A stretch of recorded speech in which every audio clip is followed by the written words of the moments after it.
Senang sekali kembali lagi saya bisa ada di sini. Bapak Ibu saudari semuanya, dan inilah yang kemudian yang akan menjadi perenungan kita pada malam hari ini. Dari kebenaran-kebenaran firman Tuhan.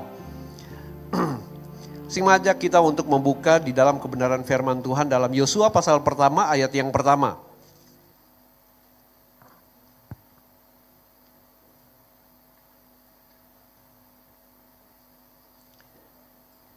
Yosua pasal yang pertama ayat 1 sampai dengan yang ke-9, demikianlah firman Tuhan. Perintah Tuhan kepada Yosua untuk merebut tanah Kanaan. Sesudah Musa hamba Tuhan itu mati, berfirmanlah Tuhan kepada Yosua bin Nun, abdi Musa itu demikian. Hambaku Musa telah mati, sebab itu bersiaplah sekarang, seberangilah sungai Yordan ini, engkau dan seluruh bangsa ini. Menuju negeri yang akan kuberikan kepada mereka, kepada orang Israel. Setiap tempat yang akan diinjak oleh telapak kakimu, akan kuberikan kepada kamu. Seperti yang telah kujanjikan kepada Musa. Dari padang gurun dan gunung Libanon yang di sebelah sana itu sampai ke sungai besar yaitu sungai Efrat. Di seluruh tanah orang Het sampai ke laut besar di sebelah matahari terbenam. Semuanya itu akan menjadi daerahmu. Seorang pun tidak akan bertahan menghadapi engkau seumur hidupmu seperti aku menyertai Musa. Demikian juga aku akan menyertai engkau. Aku tidak akan membiarkan engkau dan tidak akan pernah meninggalkan engkau. Kuatkan dan teguhkanlah hatimu. Sebab engkau yang akan memimpin bangsa ini memiliki negeri yang kujanjikan dengan bersumpah kepada nenek moyang mereka. Untuk diberikan kepada mereka. Hanya kuatkan dan teguhkanlah hatimu dengan sungguh-sungguh. Bertindaklah hati-hati sesuai dengan seluruh hukum yang telah diperintahkan kepadamu oleh hambaku Musa.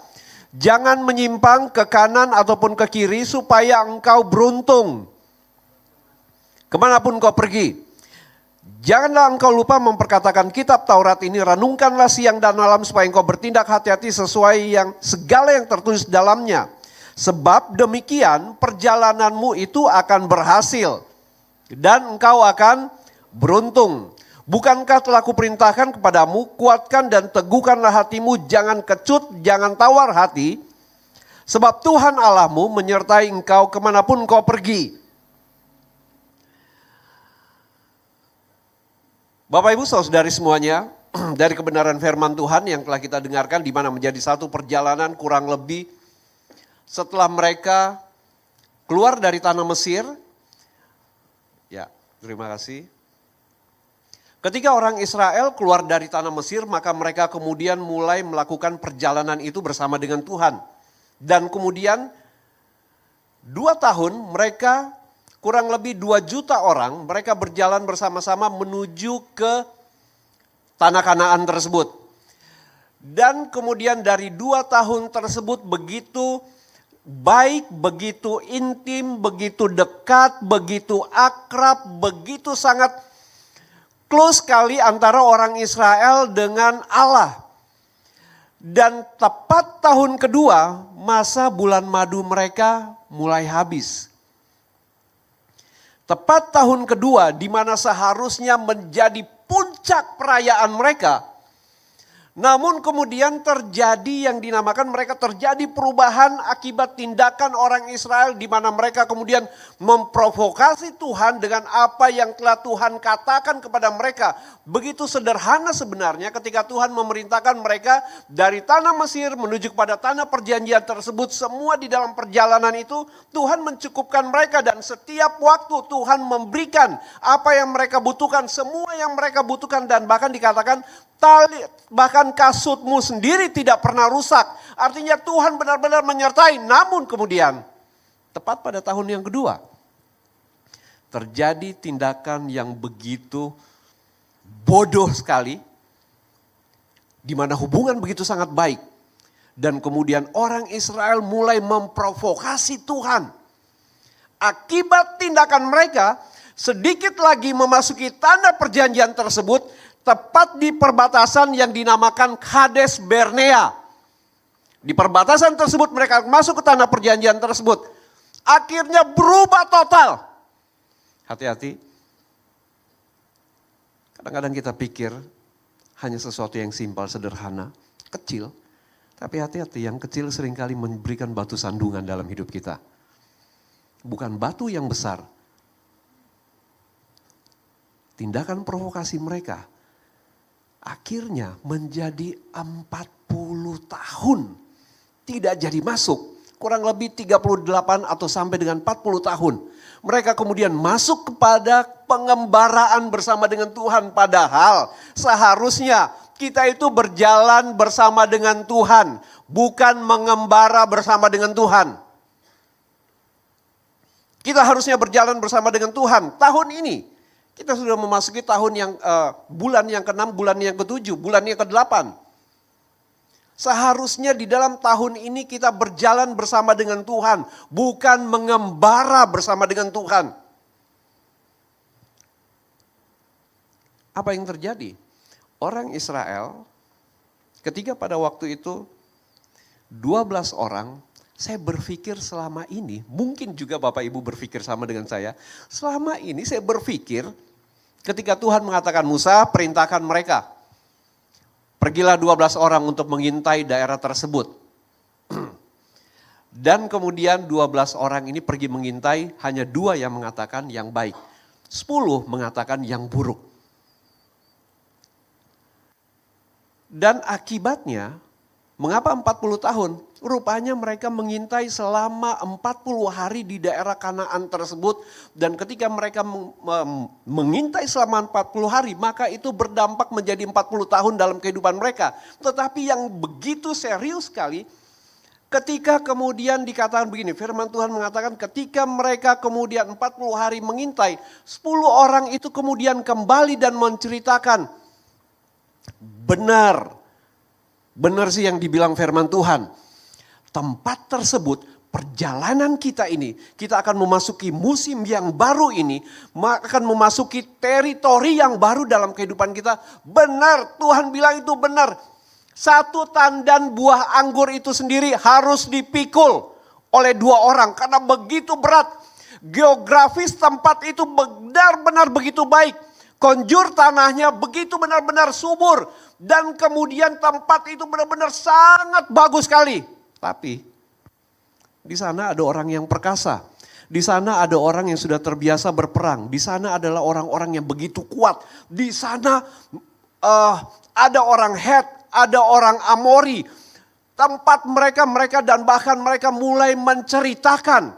Dan mengatakan bahwa tempat itu benar sih enak, tetapi orang-orang yang di sana pun penduduknya itu dimakan oleh mereka. Mereka mulai membesar-besarkan. Ada salah satu di dalam teks Ibrani dikatakan ketika mereka berbicara seperti itu, pengintai, lasor hara. Di dalam teks Ibrani dikatakan lasor hara. Lasor hara itu apa? Perkataan lidah yang jahat. Perkataan lidah yang jahat atau dikatakan dengan yang lain, satu pengkhianatan karena firman Tuhan berkata A, mereka mengatakan iya sih benar firman Tuhan berkata A. Namun kenyataannya itu di sana begitu banyak sekali. Sesuatu yang begitu kelihatan menyeramkan sekali sehingga mereka membawa berita tersebut dan mereka mengatakan bahkan diri kami ini seperti belalang di hadapan mereka. Mereka akan segera melahap kami. Namun hanya 2 orang saja yang mengatakan tidak. Firman Tuhan adalah ya dan amin. Dan Kaleb kemudian mengatakan tidak, Tuhan yang menyertai kita. Maka kita pasti akan bisa mengalahkan mereka. Suara minoritas, kadang-kadang kalau kebohongan dikatakan terus menerus bohong, dikatakan terus benar, terus menerus akhirnya menjadi seperti kebenaran. Dan akhirnya orang Israel mereka merobek baju mereka dan kemudian mereka menangis dan kemudian mereka meratap. Lebih baik kami ada di tanah Mesir daripada kami harus mati di tempat tersebut. Dan mereka mulai mengambil batu ingin melempar kepada Joshua dan Kaleb. Kadang-kadang suara kebenaran itu terlihat minoritas sekali. Kadang-kadang iman kita mengatakan, ayo kita akan memasuki musim yang baru. Tapi Pak Gem, melihat situasi sekarang ini kelihatannya nggak mungkin. Hati-hati. Hati-hati. Sebab 10 orang ini tidak pernah menikmati tanah perjanjian tersebut. Dan orang-orang yang kemudian marah akan melempari Joshua dan Kaleb tidak diizinkan masuk ke tanah perjanjian tersebut. Mereka harus mati terlebih dahulu. Dihilangkan satu generasi. Sehingga kemudian generasi Yosua dan Kaleb yang akan memasuki tempat tersebut. Dan tindakan provokasi itu apa? Ternyata 40 tahun kemudian kalau Anda membaca dalam kitab Yosua. Maka sangat mengejutkan. Ternyata bukan Tuhan yang menyuruh mereka. Mereka yang meminta Tuhan untuk kirimkan kami untuk kami mengintai terlebih dahulu tempat tersebut. Ternyata bukan Tuhan, bukan idenya Tuhan, tapi idenya orang Israel. Dan bahkan di 40 tahun kemudian di dalam kitab Yosua, maka dikatakan ketika orang-orang Amori, orang Het, para raksasa itu orang enak tersebut mendengar perjalanan orang Israel dan Tuhan memberikan kemenangan, Tuhan memberikan kemenangan, Tuhan memberikan kemenangan. Hati mereka begitu gentar dan bahkan Rahab si pelacur ini kemudian mengatakan, kami orang-orang itu sudah begitu ketakutan mendengarkan kalian. Kami ini seperti roti yang kemudian akan kalian lahap. Lihat perbandingannya berbeda. 10 orang ini mengatakan kita ini seperti belalang yang akan dilahap. Itulah yang dinamakan firman Tuhan mengatakan lahor hara, yaitu sesuatu fitnah. Bukan sesuatu kebenaran firman Tuhan yang diucapkan. Kelihatannya bijaksana namun itu tidak seperti itu. Nah Bapak Ibu Saudara-saudari semuanya. Inilah yang menjadi perlindungan bagi kita semuanya. Di dalam kehidupan kita mengalami yang dinamakan satu pertumbuhan dari seorang bayi kemudian menjadi seorang pria dewasa. Seorang lajang kemudian menikah, berumah tangga dan kemudian memiliki seorang anak. Dari seorang staf kemudian menjadi seorang pemimpin, seorang karyawan kemudian menjadi satu pemberi kerja. Di dalam hidup kita, maksud saya dalam kehidupan kita, setiap dari kita siapapun dia, kita akan selalu memasuki yang dinamakan wilayah baru di dalam kehidupan kita. Kita akan memasuki yang dinamakan musim yang baru di dalam kehidupan kita. Sehingga di dalam perjalanan kita akan memasuki tahapan-tahapan berikutnya. Teritori yang baru, wilayah yang baru. Sehingga di dalam wilayah yang baru tersebut membutuhkan yang dinamakan pemikiran yang baru.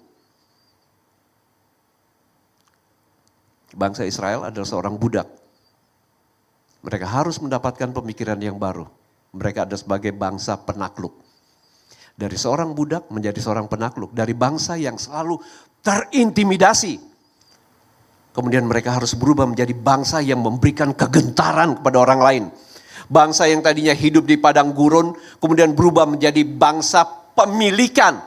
Tanah Kanaan adalah milik orang Israel. 400 tahun bayangkan terbiasa dicambuk, terbiasa disiksa.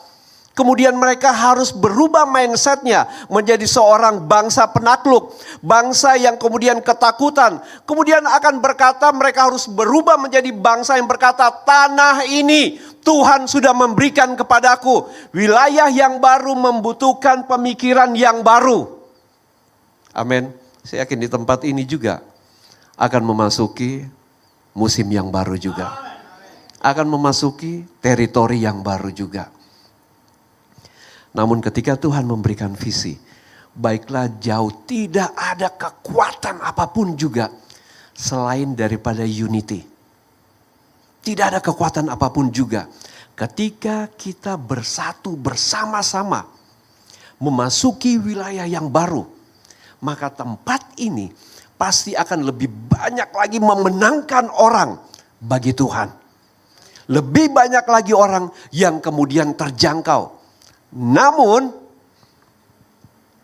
tidak sedikit juga memang yang memberikan tantangan. Tidak sedikit juga. Kemudian ada cobaan-cobaan yang datang.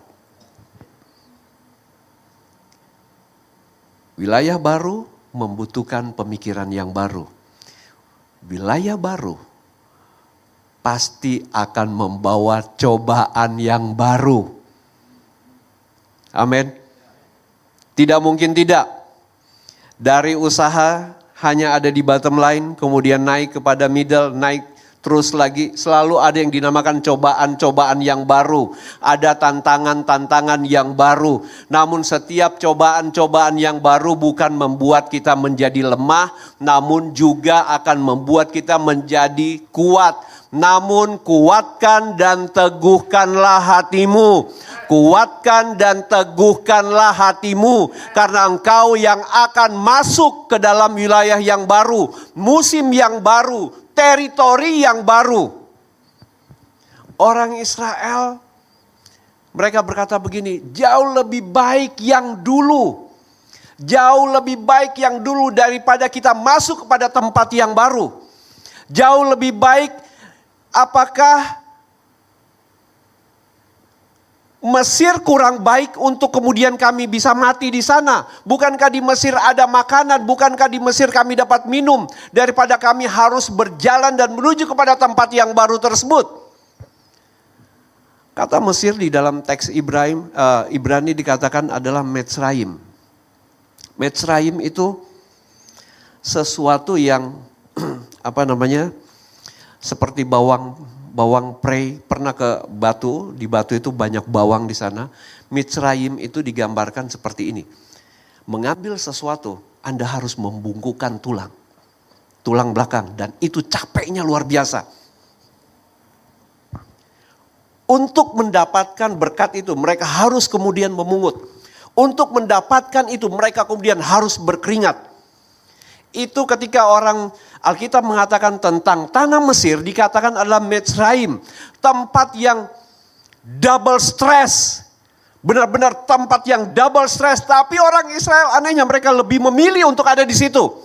Sedangkan tanah Kanaan, tanah perjanjian itu dikatakan di dalam teks Ibraninya seperti orang yang bekerja, namun itu dia seperti orang yang bekerja namun tempatnya itu ada di atas, yaitu anggur, delima, dan mereka untuk mengambil tersebut mereka hanya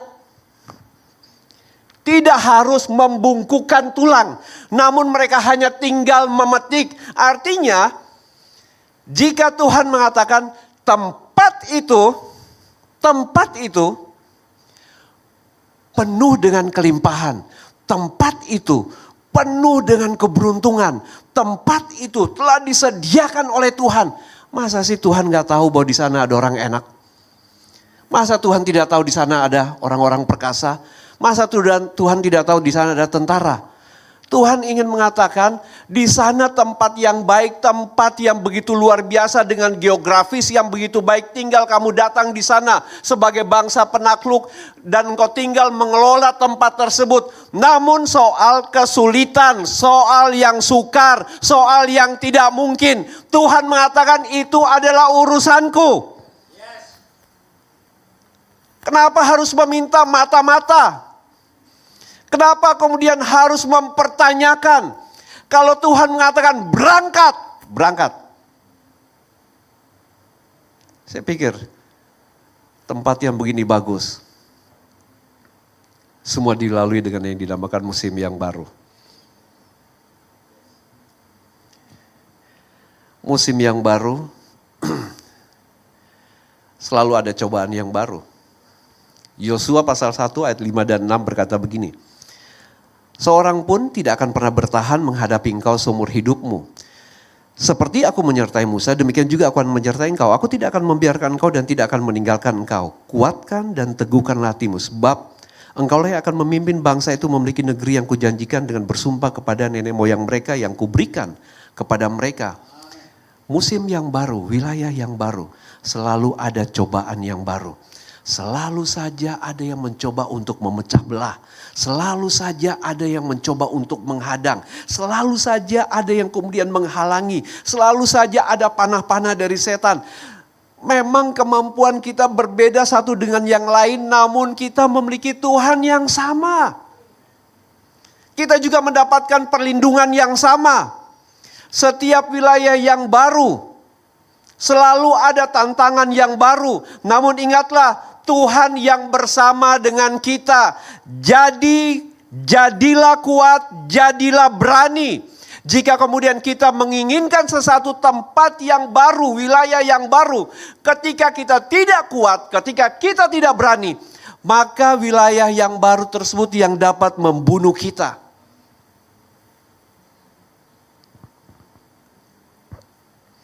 Bapak, Ibu, saudari semuanya, saya yakin kita di sini adalah orang-orang yang memiliki ketakutan. Setuju?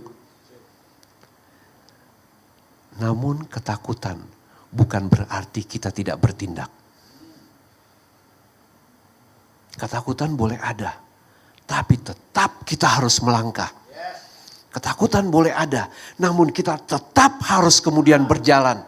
Cobaan itu boleh ada, namun pasti kita pasti akan menang. Percobaan itu boleh ada, namun kita tahu bahwa apa yang Tuhan firmankan pasti akan terjadi di dalam kehidupan kita.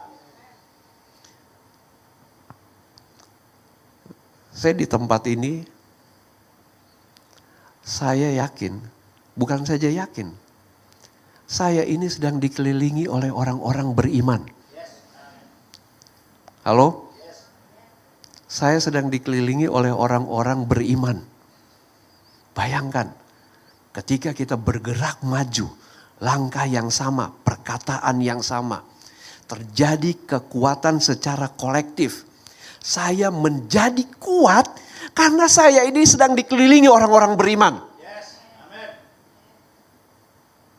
Dan kalau saya dikelilingi orang-orang beriman, apa yang tidak mungkin bagi Tuhan? Semuanya mungkin.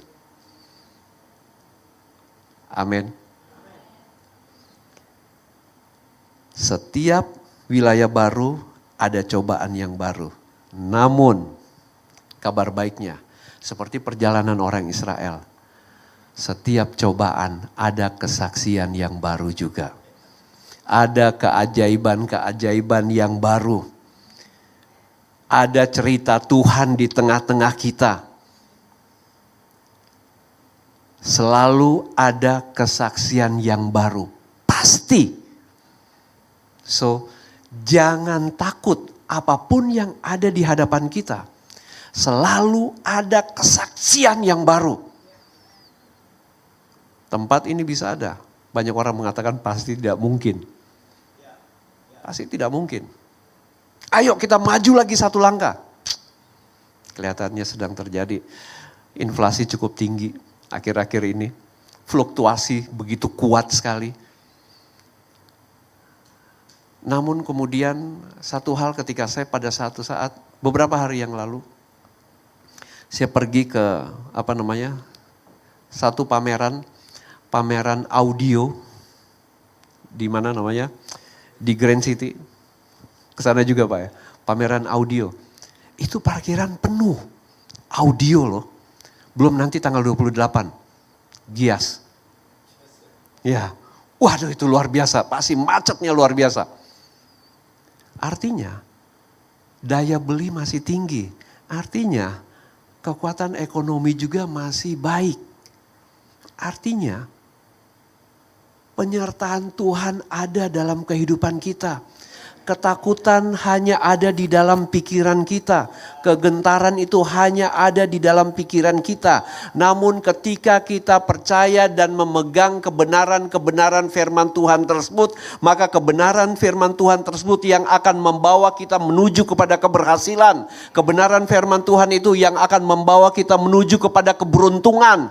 Kebenaran-kebenaran firman Tuhan tersebut yang kemudian kita merenungkan siang dan malam dan kemudian mengingat dan memperkatakan kebenaran-kebenaran firman janji Tuhan di dalam wilayah-wilayah yang sulit itu. Memperkatakan firman Tuhan di dalam situasi yang sulit itu. Memperkatakan firman Tuhan di dalam area-area yang sulit tersebut. Maka ketika kita memegang teguh dan melangkah di dalam kebenaran firman Tuhan tersebut, maka pasti kita akan mampu melewatinya dan pasti ada keberuntungan, ada keberhasilan, ada keajaiban, ada pertolongan Tuhan. Di tempat ini akan banyak sekali kesaksian-kesaksian yang baru. Wilayah baru, membutuhkan pemikiran baru, ada cobaan-cobaan yang baru, namun pasti ada kesaksian yang baru. Amin.